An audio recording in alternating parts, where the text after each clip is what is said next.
And welcome to another edition of the Big Nick Energy Podcast. I'm your host, Joe Yoke, the Bald Kid Wonder. My co-host, the very brolic, very special, very beautiful Brad Dressler.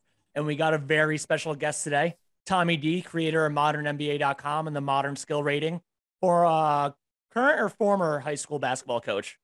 Former high school basketball coach, featured in SNY before and well known around the Knicks community. Find him at Thomas CD, DE at the end. Tommy and Brad, how you guys doing? I'm excellent. Couldn't be better. He went to the Knicks game last night. They won. That's a pleasure in itself. Not going to talk too much about the Yankees because I know I've already read the room. But yeah, I'm excited. Tommy, how you doing? Joey, I'm doing great. It's great to be with you guys, and no Yankee talk would be great. And former high school coach, going back quite a while, and appreciate the Modern NBA shout out. Been doing actually last year was my 10th year doing the NBA scouting thing, so it was kind of a big number. So I'm been excited about that and sort of where we've been going with everything. So great to be with you guys. Since you've hit a full decade, before we actually dive into Knicks stuff, decade of basketball scouting, what are little tidbits that you have found out over your time that you didn't know going in, like what to look for? About a player specifically, or about the whole industry? I would say players first, and then if you want to give like a behind the scenes look, then yeah.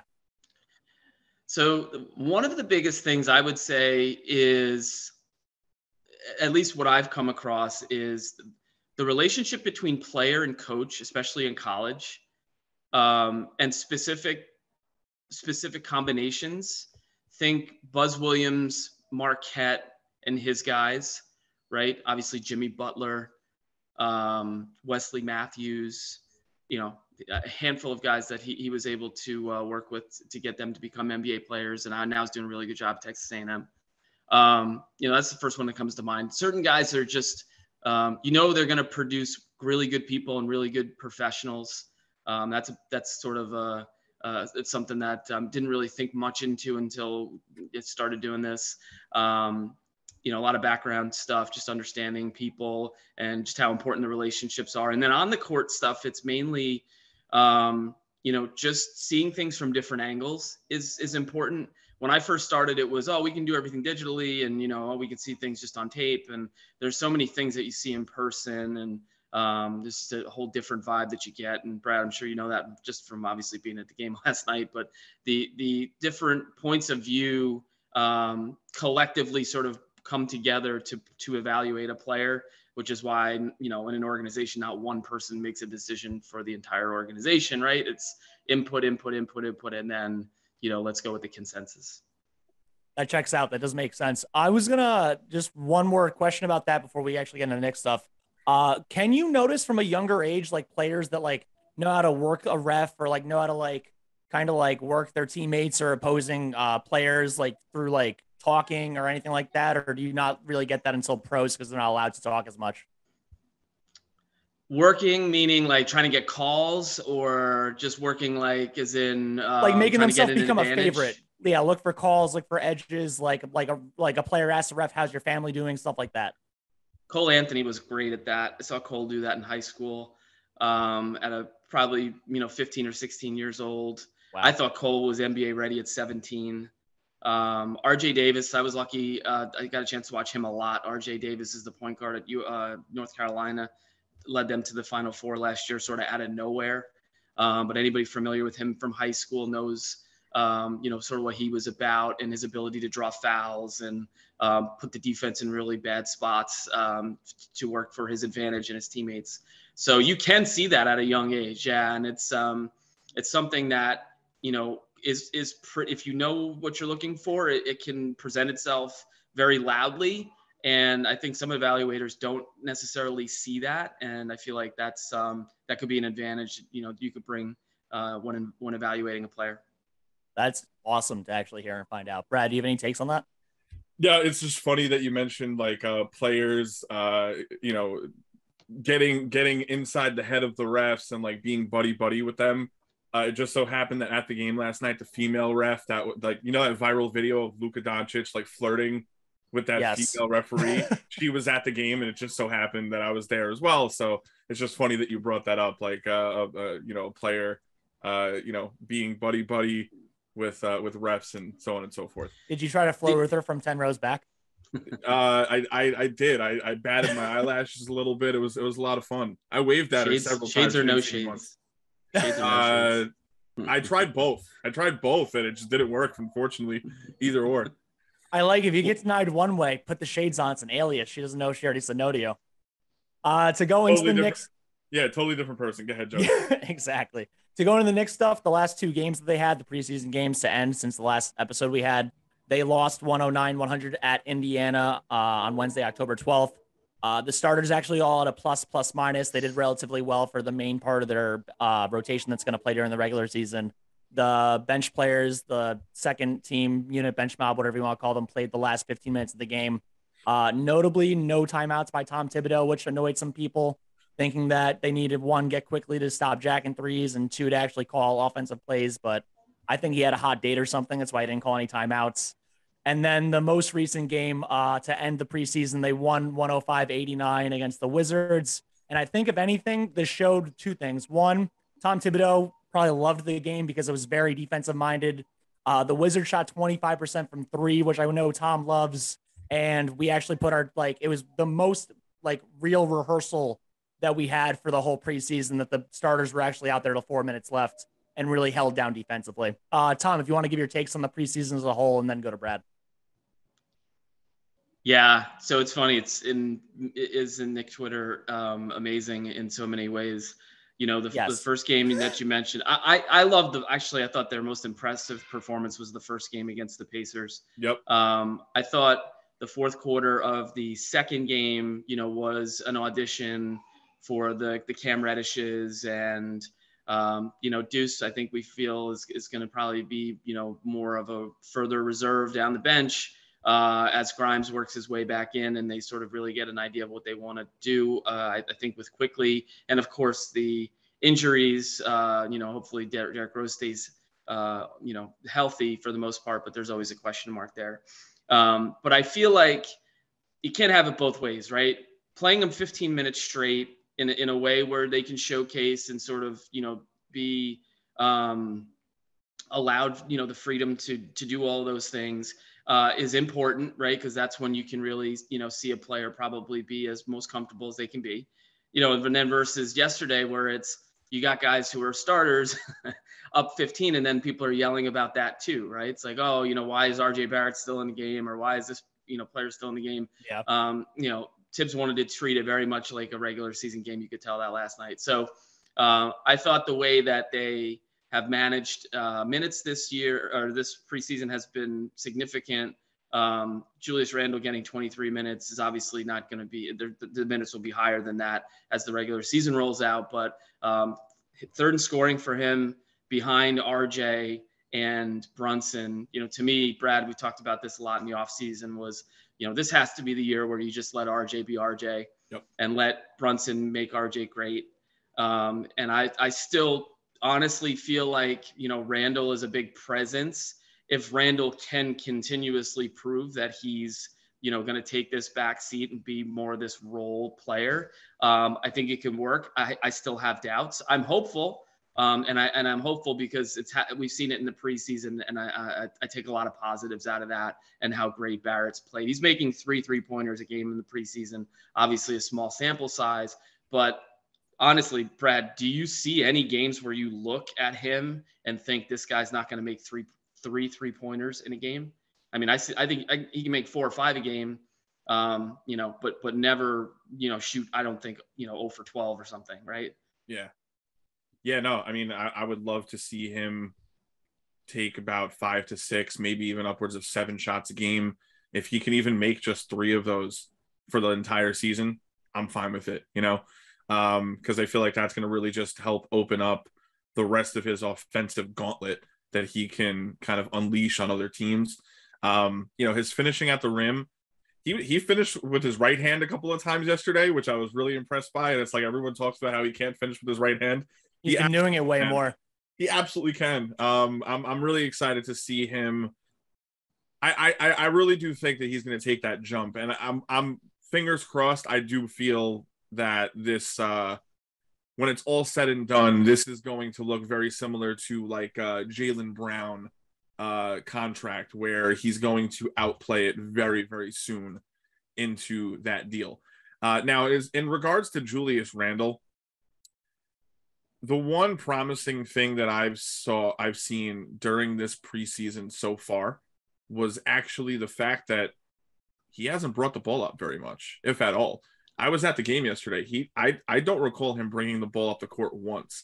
I'm not opposed to him being like a key figure in the offense. I just don't want point guard Randle. You're not LeBron James. I'm sorry. You might look like him body wise and play like him in a lot of aspects, but you're just not LeBron James. You're not a point guard. You're not going to break down an offense and a defense rather. You're not going to be a key facilitator. Like you're a great passer for a big, but that's what you are. That's where it should stop. Now that we actually have a somewhat legitimate point guard, combo guard, point guard, whatever you want to call him, he's a pretty damn good offensive,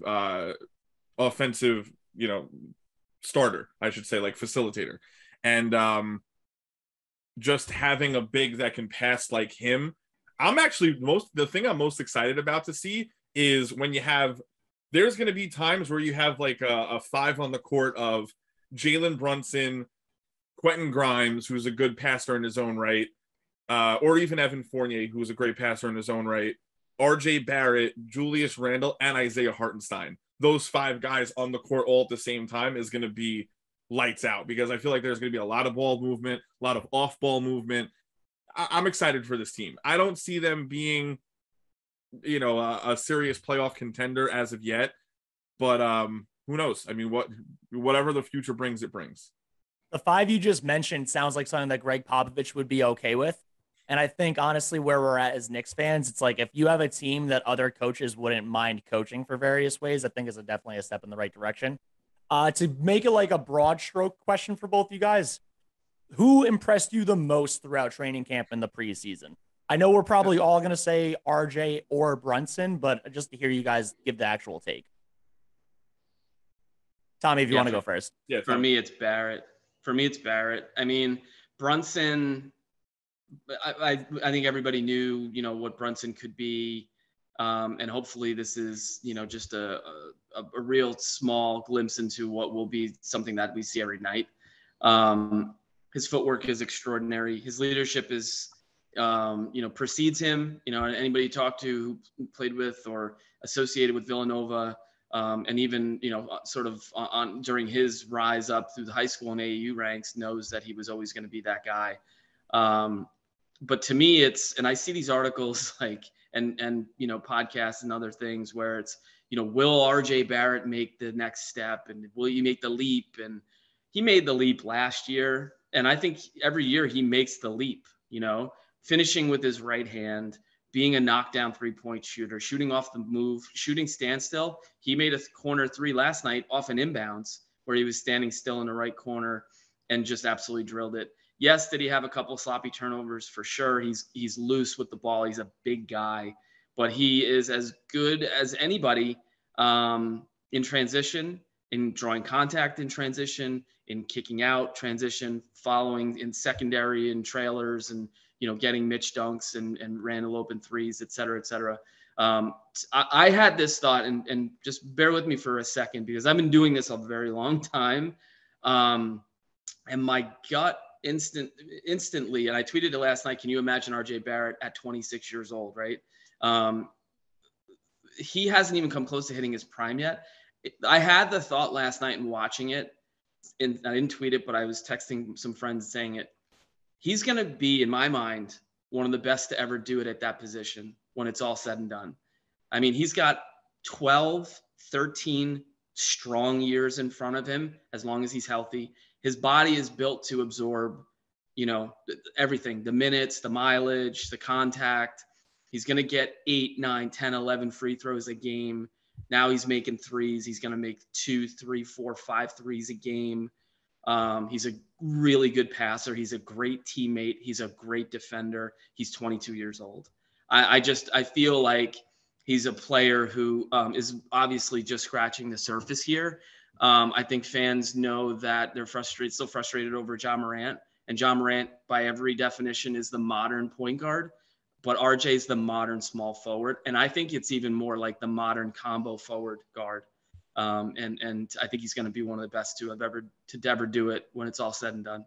You just made me feel excited right here, like in my heart, in my stomach, but I got giddy. And I believe it, man. No bullshit. I was thinking about it. The biggest thing for me was mid-range free throws, finishing at the rim. Like those are the boxes he's got to check this year. Last year was about 3-pointers and just being able to handle the load of the minutes and playing at scale and playing well at scale. And he did last year. He was awesome last year. So if he can finish around the rim and just continue to get to the line and make 85%, 80%, he's going to be a 20+ guy. And he's going to be a star. I think he's got all NBA potential without question. Brad, do you want to go? Yeah, definitely. Similar to him, to Tommy, I do believe that RJ Barrett is someone that we're going to have to really watch out for in the near future. Like Tommy said, kind of like a 2-3 like a combo forward. I think there's going to be times where you could actually run him when it makes sense even at the 4. Imagine a guy as athletic and skilled as RJ Barrett at the 4. Kind of like a Kawhi Leonard in a lot of ways. Obviously he's not as big yet, but he's not far from it. As far as who's impressed me most, I feel like I expected a lot out of RJ. I expected a lot out of Jalen Brunson. I might ruffle some feathers with this one. Julius Randle. The fact that I feel like, granted small sample size, granted preseason. My take right now is it remains to be seen as to whether or not this is actually going to be truthful. But yeah, man, I mean, the fact that he's relinquished the ball handling duties is a huge step in the right direction for me. Like I can see him in some offensive sets bringing the ball up, but not every single time up the court like he used to. Just he's still throwing like weak little screens every now and again, which I hate to watch. And it's just like, what are you doing? You're 250 pounds of muscle. What are you doing? Just throw your body at somebody.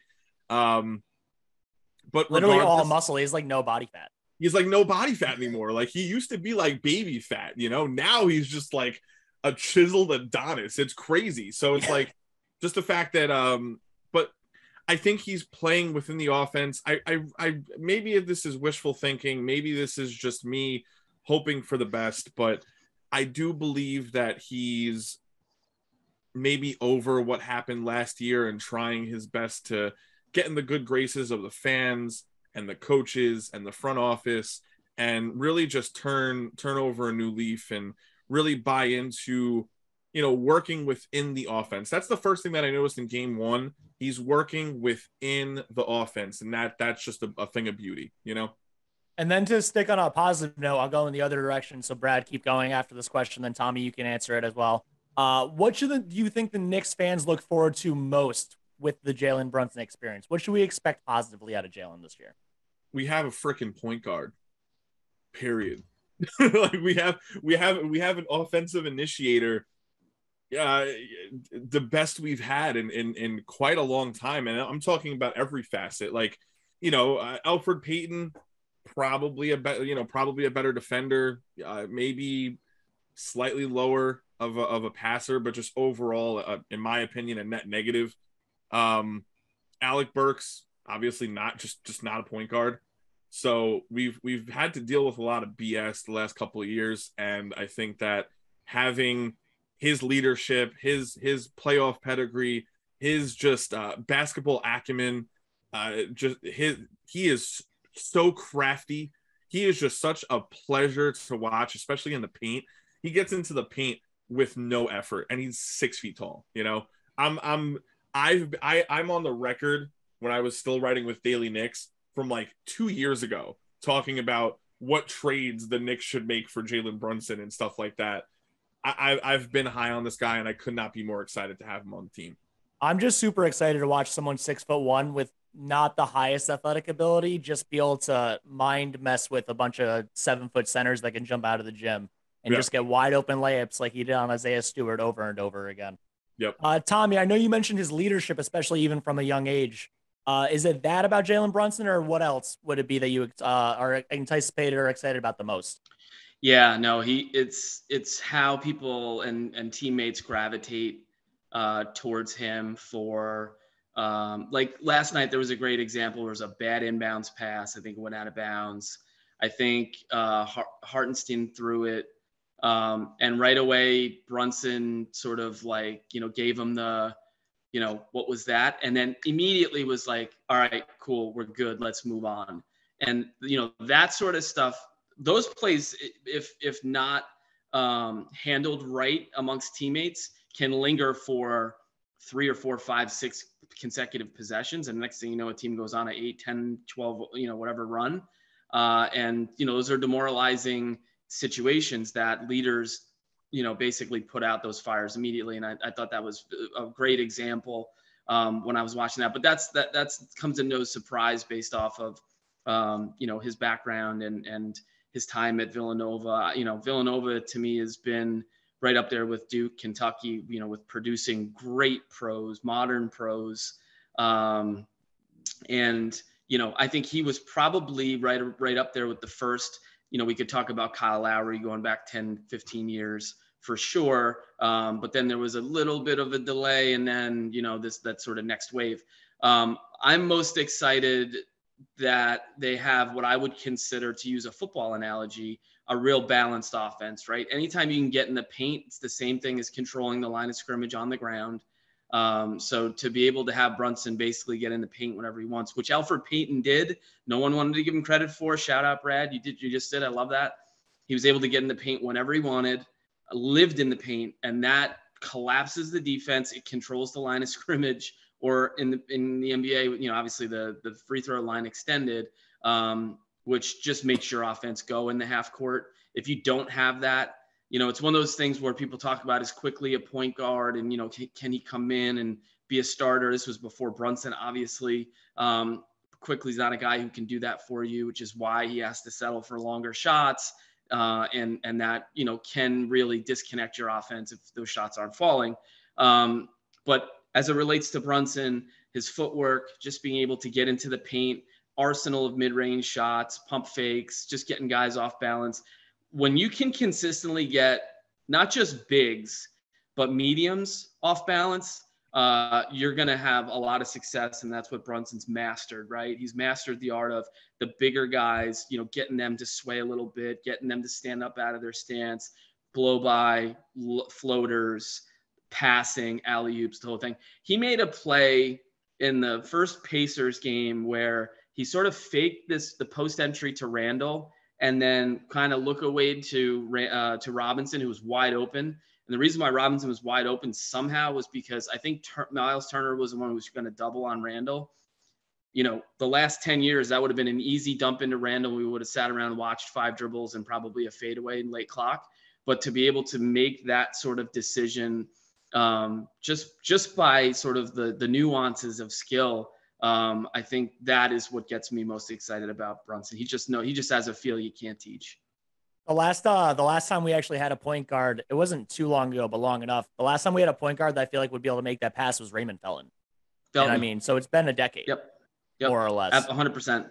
100%. So on the other side of the coin, who did you guys both feel left more to be desired in the preseason and training camp? Tommy, if you want to go first. Yeah, it's a great one. They played well.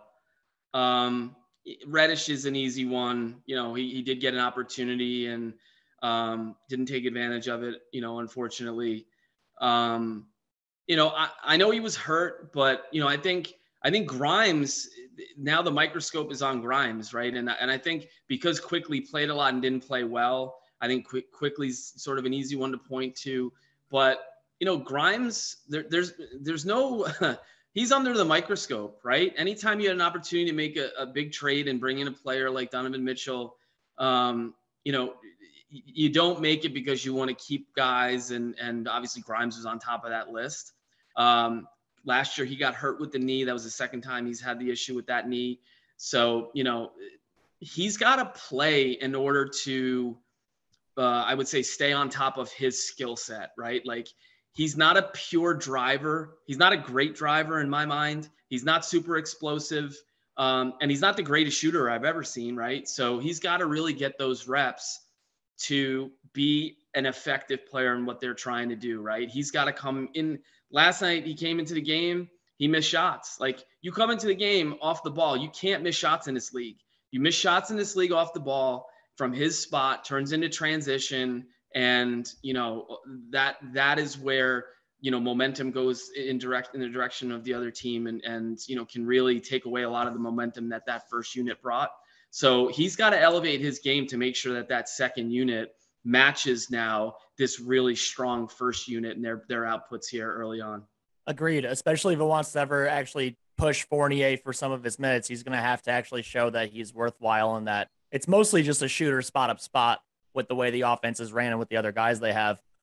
Brad, I know you and I both already had our feelings about Cam and they were both net negatives. I would say outside of mentioning Reddish, who else let you down this preseason? Personally, before you go, I think IQ and us constantly wanting him to be a point guard or become some point guard like handler, just the way he honestly, it seems like he was doing give and goes for himself and jacking up shots too much, left me disappointed. It's like he added muscle and lost basketball skill over the offseason. What do you say, though? Yeah, you hit the nail on the head. I think Quickley really just let us down. They gave him an opportunity in game 3 to kind of run the point several times, and he failed, especially in the second half. Although they gave him, I think back to even Summer League. What was it, last year or the year before, or whatever the case may be, last year, right? There was no Summer League 2 years ago because of COVID. It had to be last year. When they had, whenever it was that, no, so 2 Summer Leagues ago. 2021. Well, yeah, not including this past one. 2021. Right. Regardless, when Quickley was running the point in Summer League, he was doing well, but obviously it's against like super low level talent across the board. If running Alec Burks at the point for half a season didn't tell us enough that this front office, this coaching staff just does not believe in Immanuel Quickley as a point guard, they keep trying to kind of fit that square peg into a round hole. Unfortunately, I'm fine with him being like a score first guy. It's just that he can't do what he did. Thankfully, it was a preseason game. Doesn't really matter, but we have seen this from him on a number of occasions where he just like sometimes decides like, I'm going to be a Chuck. I'm going to throw up as many shots as possible, and whatever falls in, falls in. Sometimes he'll hit you with a 30-point game. Other times he'll hit you with a stinker like the other night. I'm not in the business of getting down on Immanuel Quickley. I love the kid. He brought us as in fans the most exciting Knicks season. One of the most exciting Knicks seasons ever. Like top 5, top 10 for sure. So it's like, I'm not going to get down on the kid. I know he's, the hardcore fans, we always try to cover and defend the strays at RJ Barrett. The same thing has to go for Quickley as well. So I'm not in the business of throwing the kid under the bus, but he can't have performances like that, especially if he's being given opportunities that he may or may not deserve. So I just want to jump in on that because I agree. And I think this Quickley point guard, campaign has been driven a lot online and not so much by anybody within the organization. Certainly not as the head, from a head coaching perspective. One thing that I can say just from an evaluation perspective, folks who think that, March and April performances carry more weight than November and December performances have it backwards, because November and December are in the NBA now, right? It's sort of like the wrestling out of the gate, in a marathon, right? Trying to jockey for position and, people trying to break out of the pack. And there's a lot of, scratching and clawing to make that happen. That's when you see the most optimal effort. Everybody's mainly healthy, assuming they didn't, pull any hamstrings or groins or anything in training camp. So you're getting the best of the best from teams in November and December. And Quickley's numbers historically are not great. In fact, they're unimpressive. So I think what happens when those points are brought up, it swings to the other side, which is, well, did you see him last April? Did you see him getting triple doubles, in March? When, let's face it, that effort is not nearly as high as it is in November and December. He's not able to, like I said before, he's not able to get in the paint at will. He needs screens to be able to get into the paint. His floater game is, I would say, slightly above average, and I think it's overrated by a lot of folks. But to me, he's most effective when he's playing off of Derrick Rose in that second unit as the fourth guard off the bench, and really makes you a strong team. And I got a lot of flack from Quickley Hive on Twitter for calling him fourth guard. And to me, it was a compliment, because if he's your fourth guard, you're probably winning like 50, 55 games, Campaign for the Suns is their fourth guard, right? Like that team is really, really good. Not extraordinary, but really, really good, right? Like that's a 55-61 team. So if you're in that position, like that's a really nice position to be in. You don't have to be a 40-minute per game point guard in New York, on a 35-win team and say, you're living your best life or whatever, right? It's about winning. It's about, being in the best position to help a team, exceed its expectations. That's where I just like him in the role of come off the bench, play with energy, get stuff organized, and pair well with Toppin so that, that energy can light the garden up when things get a little dull. And that magic is something you don't want to just turn off, right? Like that's a real pair, and one that as long as Randall's here, Toppin's not going to start. So you might as well just keep Quickley and Toppin together off the bench. Yep. I agree with that entirely. I actually am super glad you mentioned Toppin, because I wanted to, especially with the numbers he got in March and April, because a lot of people put a lot of merit in the last 10 to 15 games of the year. And unless you're actually vying for a playoff spot, more teams are tanking than not. So the fact that people bring up like Toppin got a triple double, Toppin got a 40-point game, and IQ also benefited a lot from teams playing slightly above G League level competition. What can Toppin build on that? And can Toppin get 22 plus minutes a game this year somehow, some way? With Randall here, no, but I think where Obi is with the organization, it's, let's just continue on the track that we're on, keep being the energy guy off the bench. They're going to have to make contract decisions with both him and Quickley, right? So it's going to be interesting to see how they balance that. But if you saw the move he made going to the basket against the Pacers and finishing, I don't think it was over Turner. I'm trying to think who it was over, but he went hesitation to the left and was able to actually finish below the rim. But I thought it was one of his most impressive finishes, because he was able to get from almost, the 3-point line in that slot area in an isolation all the way to the basket, which really gave me the Tatum vibes that I've seen from him, in little bits and pieces over, but again, I've been lucky. I've watched him since he was 13. He was a guard. He was a 6'2" guard, had guard skills and great handle. And then all of a sudden shot up to 6'9", went prep, and then was at Dayton, and the rest is history, right? But what an interesting career this dude has had to get to the NBA at such an old age. And an impact guy, right? I mean, a force of energy, like a force of nature. And to your point, Joey, like he's, the 40 points or whatever, the triple double, like you don't want to completely dismiss it, but they're definitely, to me, I would say Not nearly as impressive as doing it in November, December again, but he's a rotation player. There's no doubt. He's an NBA legitimate rotation player on a team, on a playoff team. So he doesn't have to prove anything. The only thing now is how do you increase that usage? And as long as Randall's here, it's going to be challenging. But I think the future is off the charts for him, and he just needs to stay the course and keep doing what he's doing because he's getting better, and that's a big deal. Brad, go ahead. I know you wanted to mention something off of that. Tatum? Holy moly. I mean, Tatum. Some vibes there, man. I've been seeing it.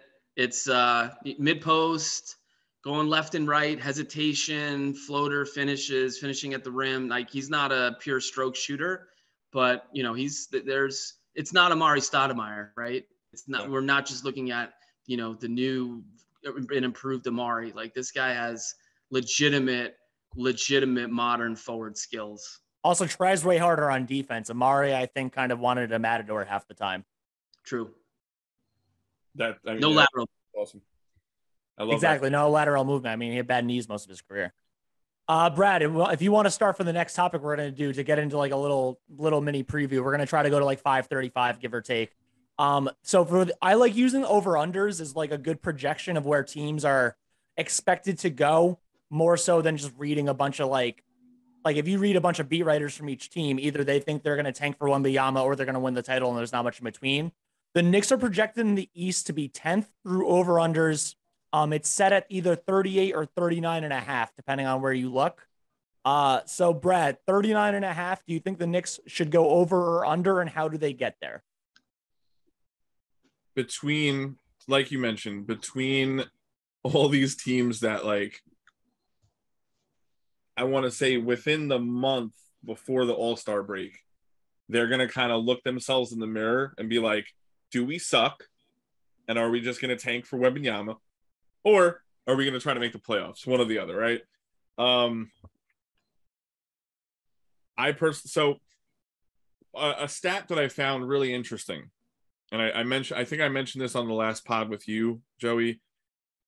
Scott Perry has made a rotation-altering move, trade, I should say, every single trade deadline that he's been a part of, a key component of a front office, whether it's with Orlando before, and then obviously the Knicks. Derrick Rose, you're going here. Yeah, Derrick Rose, Cam Reddish, so on and so forth. And for some reason, we've also made trades a month prior to the deadline. So these are most likely conversations that were had in the off season, and then they kind of let things halt for a little bit, and then eventually, sooner than later, they decide to pull that trigger. Maybe it's the optimistic fan in me. I see this as especially if they make a move where a win now move, not necessarily for a star, but a win now move that changes the makeup of the 10 guys that we see on the court today. I see this being a 45-win team. Call me crazy, But again, there's going to be a lot of teams like the Indianas, like obviously the Orlando Magic, there's whatever, Oklahoma City, Houston, you name it. A lot of Utah, San Antonio, some teams are tanking. Yeah, exactly. Like, there's going to be a lot of teams that are absolutely tanking, and then there's going to be the guys that are on the cusp that are like, well, shit, Let's like the Washington, Charlotte, Sacramento. Yeah, there's Charlotte specifically. Maybe not Washington, but yeah, there's going to be a lot of teams out there that halfway through the season they're going to be like, well, fuck this, and then just kind of call it quits halfway through. So we're going to get some cheap wins, but a win's a win. I'll take it. Just Tommy, before you go, just so everyone knows, a 45-win team last year in the East is only the 8 seed. Just to throw out how strong the East is now. Tommy, again, the number's 39.5. They're projected to be 10th currently. Over, under that, and then how do you think they get there? Yeah, I think they have to be over. Just from an organizational standpoint, I think their goals are higher than 38. I think they need to make the playoffs. I think there is the onus on maybe some jobs if they don't. Make no mistake, they need to really take a step forward, and not the, let's face it, 2 or 3 steps back they took last year. How do they get there? Yeah, I think it's, what other opportunities did they have on the table that they didn't pull the trigger on, and being, sort of involved in the Mitchell discussions. Is that Gilgeous-Alexander, where does he fit? Who would they package to make that happen? To me, it's, how can they elevate the big forward spot with the starters, and getting a consistent, 3-point threat who can defend a few spots and create more space for their drivers. So, I would say that's how they would get there. I agree with Brad that it's probably through some deal, big or small.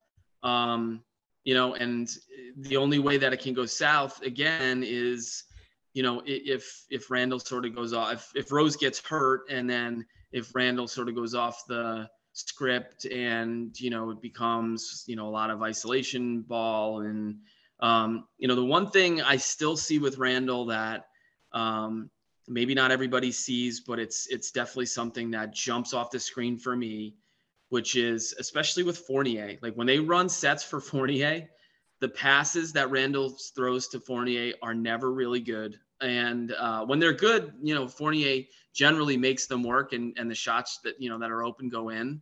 And when they're not good, the shots don't go in, which is not a surprise. But conversely, or I guess inversely, when you do that with Randle and you don't throw the ball to him where he wants it, he gets very visibly upset and annoyed, even though he does the exact same thing to other guys.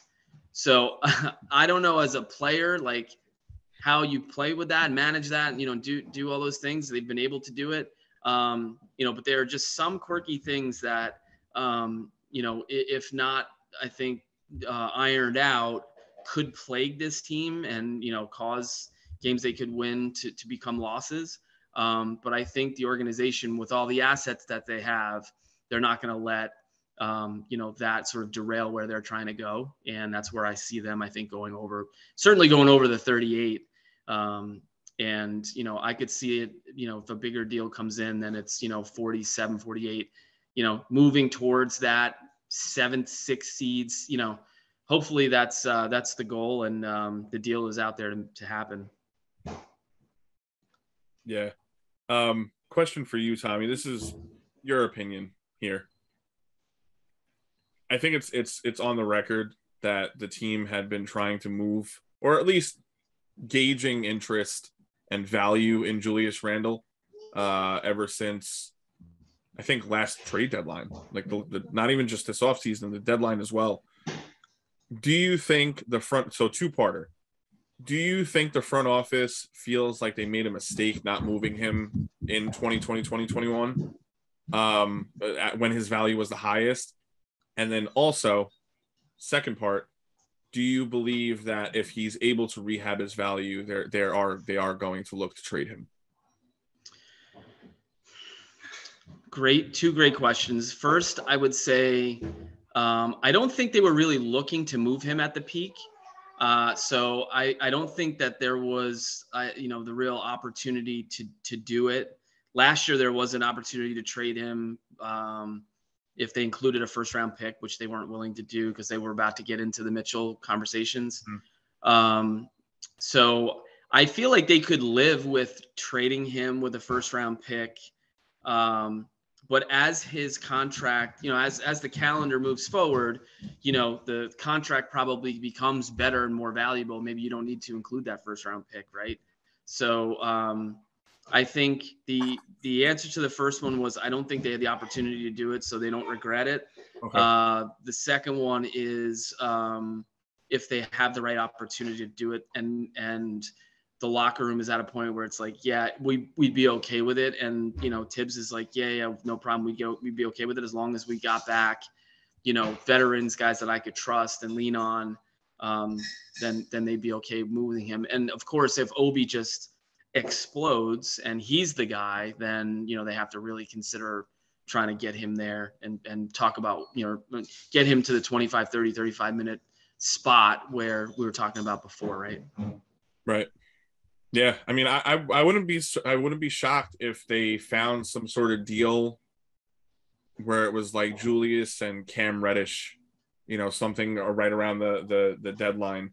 Pair those two guys together, get, whatever it is. I'm not even going to sit here and speculate what it is, because obviously we need to see, how the next couple of months, few months transpire and see who could potentially come available. But yeah, it's going to be really interesting. I think that, consolidating Cam Reddish and a starter for a guy at a similar spot, I think that that's kind of like what this front office is looking to do. But neither here nor there. It's for the future. Hopefully, whether they end up dealing Randle or even Obi, I just hope they get the most value for him and do it near where one of their peaks would be during the contract they have on the Knicks, and not waiting until they go back down. Especially if Randle's up 1 year down the next. I hope they do it near the top and not the bottom. I want to spitfire a couple quick numbers to you guys. These are numbers the players had last year. Just quick one-word answers, whether you think they'll be higher or lower this year. Starting with Randle, he was 31% from three last year. Higher or lower this year? Higher. Brad? Higher, but not by much. 32, 33 probably are in that realm. Okay. RJ Barrett, 44% from two last year. Higher or lower? Higher. Absolutely higher. I think it's the same thing. He finished with his right hand now, so. He's 100% going to be higher. I would be shocked if he's not. Derrick Rose, 26 games played last year. Higher or lower? That's a good one. We all hope higher, I take it. Yeah, 26 is, that's not many, right? It's barely over a quarter of the season. I'll go higher. I think with his emphasis on shedding some pounds, getting back to close to his rookie playing weight, higher. Doing some yoga, which I love. Yeah, man, 100%. Love yoga. Mitchell Robinson, 49% free throw shooter, higher or lower?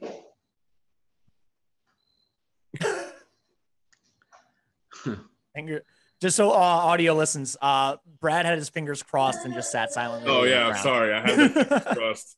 I apologize. Yeah, I'll go first on that one. I watched him yesterday. It's just he doesn't bend his knees. He shoots almost with his palm. Also, audio listeners, I'm shooting with my palm. It's the weirdest thing.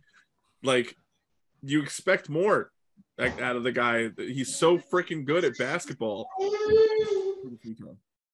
And then I think the last one, the most important for this team's success, Jalen Brunson, 5 assists, higher or lower? Yeah, I'll go 5.1, right? Okay, or maybe even higher last year. So yeah, I'd say over 5, less than 6, but higher. Yeah. And Brad? I could see a world where he averages 5. I can also see a world where he averages 7.5. Not even kidding. And a lot of that is going to be predicated off of how many minutes Derrick Rose, I guess, quote unquote, takes from him. But depending on how that shakes out, I absolutely see a world where he gets in that 6.8, 6.9, 7.2 realm. I can see that happening too. I'm definitely going higher. I would even put money on this. This dude's getting 7 assists a game this year. And if I'm willing to put it out there. The way he breaks down the defense, he gets open threes for guys. If Fournier can make a 3 a game, Grimes makes a 3 a game, RJ and Randle both make a 3 a game, that's 4 right there off this dude dribble driving. I'm going to say 7, and I would strongly bet that if I could. Last thing I could go with 7 just real quick if Randle weren't in the lineup, because their skills are similar in number of drives, number of pass opportunities, assist opportunities. Yeah. So Randle gets you a couple that Brunson could get you. But I see your point. If a guy, a couple guys make a couple others, more shots. So yeah, it wouldn't shock me to see him have games that are 11, 12, 13. But it would be way more consistent if Randle weren't in the lineup, in my mind. Good combination question off that then. Do you think combined they would get over or under 12 a game between Brunson and Randle? Under 12. Under 12. Brad, what about you? Under, but slightly. Like, I would say somewhere in the realm of between 10 and 11. Okay. And I think we would all take that as fans, honestly. Also, because I would also like to see RJ up his playmaking and I want to see him. One of my goals for RJ Barrett is to get him in that 4 to 4.5 range. So that's going to eat into someone's assists. Become more and more like a D-Wade, Jimmy Butler type of player. Hell yeah. Would be ideal. Yep. Really quick, just to do a preview of the Memphis game that we are all looking forward to, 8 p.m. this upcoming Wednesday. The starting five for Memphis, because Triple J is out for, I think, a month and a half or 2 months. It's Dylan Brooks. Santi Aldama is taking JJJ's spot, who's a second-year player out of Loyola. Steven Adams, and then their top two is Desmond Bain and obviously Ja Morant. The Knicks are currently 7-point dogs in Memphis. Tommy, first, what are you looking for in this game? First of all, shout out Loyola Greyhounds in the Patriot League. Not a lot of pros out of that, so good to see someone there filling a spot in the starting lineup, even though Jaren Jackson, who I love, one of my favorite players, and just a guy who obviously can't seem to stay healthy, but Knicks catching a break with not having him there. Listen, this is going to be game one, lights on, right? And Ja Morant is going to be Ja Morant, and it's going to be the, Morant, RJ Barrett narrative, and, the Knicks, woe is us, right? They missed him by a spot and this and that. And I've never bought into that because of how high I've always been on RJ. So I think, honestly, not having Jaren Jackson is going to be a real issue for Memphis. And the way the Knicks, I think, are coming together from what I've seen. And Brad, you know me, we talked about this over the summer. I had a lot of questions coming in, but that preseason really impressed me a lot. So I think the Knicks can steal one here and really set the tone. Similarly to the Giants going into Tennessee and beating on the Titans to sort of get their season going. I think the first game really sets the tone in the NBA in a lot of ways. That's that one's going to be under the lights, and Tibbs is going to be ready to throw the kitchen sink at Ja Morant, who's going to be great, but I think the Knicks have a chance to steal one here for sure. Brad, go ahead. Yeah, I'll tell you outright. 2 things I'm doing with that game. I'm betting Knicks +7 and the over, whatever the hell it is, because I know that it's 226.5. And if Tom Thibodeau has his way, they are not scoring 114 points. I'm just throwing it out there. Oof. I didn't know it would be that high. I'm used to last year where like over-unders for the Knicks were like 190 points. Yeah. Okay. Definitely taking Knicks +7, 100%. Probably going to go with the over on RJ Barrett's points, whatever the hell those end up being, because I know RJ is going to want to shine. I'm just, if you're going to give the Knicks 7 points opening night, I don't care that it's in Memphis and they don't have their second best player. I'm taking that all day. That said, Desmond Bain has been one of my major comps for Quentin Grimes, and I would love to see Quentin starting in that game and seeing those two guys go up against each other. I don't think Grimes is going to start yet, but hopefully we get there soon. Just to finish up, Brad, I would go against you with the over. I'm definitely taking the under because as a Knicks fan, if I expect us to win, it's going to be 110 to 105, and Tom Thibodeau is going to try his best to hold them down. Tom, if you just want to do a quick plug for yourself, I know you can be found at a couple places, and then we'll get out of here. No, listen, guys, I really appreciate you guys having me on. And if you ever, want me to come back on again, you know where to get me, at Thomas CDEE on Twitter, also at modern_NBA. And yeah, I've been not spending as much time there as I have maybe in years past, but I'll be there once in a while and continuing to just watch a lot of basketball and excited for this upcoming season for a lot of different reasons, as Knicks fans should be too, right? Love it. Find me at Joey Lindolfa. You can find us at Big Nick Energy _ on Twitter, at Big Nick Energy on Instagram, and Brad is at Brad Dressler. 24. I'm going to remember the number one time, at Brad Dressler 24. Kobe's and our producer is at Modelo Beckham, who's about to also have dinner with his grandma. So with that, we're out. Let's go Knicks. 50-32. Peace.